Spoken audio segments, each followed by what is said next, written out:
ఏమిటనయ్య ఇది? నీ దరిద్రాన్ని ఇలా 10 మందికి చూపించుకోవాలా? అడుక్కునే వాళ్ళ ఈ బట్టలేమిటి? ఏ బట్టలు వేసుకున్నా నీకు అన్నాలని కనిపిస్తాను అనుకున్నాను, కానీ ఈ బట్టలు వేసుకుంటే అడుక్కునే వాళ్ళ కనిపిస్తాను అనుకోలేదమ్మా. సరే సరే, విషయం ఏమిటో చెప్పు. ఎందుకొచ్చావు? ఏం లేదమ్మా, ఈ పక్కన ఏదో పనుండి ఎలాగో వచ్చాను కదా అని నిన్ను కూడా చూసి వెళ్దాం అన్నట్టు వచ్చాను. అవునులే, చూపులు కాకపోతే ఇంకేం తేగలవు నువ్వు? పెళ్ళై ఎన్నాళ్ళైంది? దీపావళికి గాని సంక్రాంతికి గాని కనీసం ఒక చీరైనా ఏదైనా తేగలిగావా? నేను దరిద్రపు కంపెనీ నుంచి వచ్చానని చెప్పడానికే నువ్వు ఇలా వచ్చావు.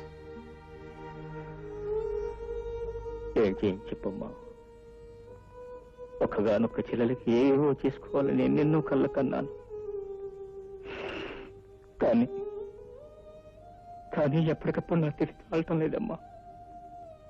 పైగా నాకు ఇప్పుడు ఉద్యోగం కూడా పోయి. సర్లే, కష్టాలు బాధలు వింటే మనకు చుట్టుకుంటాయని మా అత్తగారు అంటుంటారు. నా భర్త నన్ను ప్రేమగా చూడబట్టి సరిపోయింది, లేకపోతే మా అత్తగారు నన్ను ఈ పాటికి మెడబట్టి బయటికి గెంటేసేది. అన్నయ్య, తప్పుగా అనుకోకు. నిన్ను రూపంలో చూస్తే మా అత్తగారు చాలా మర్యాద తక్కువగా మాట్లాడతారు. నువ్వు వెంటనే ఇంటికి వెళ్ళిపో. మళ్ళీ వచ్చేటప్పుడు మంచి బట్టలు వేసుకుని రా. ఏ?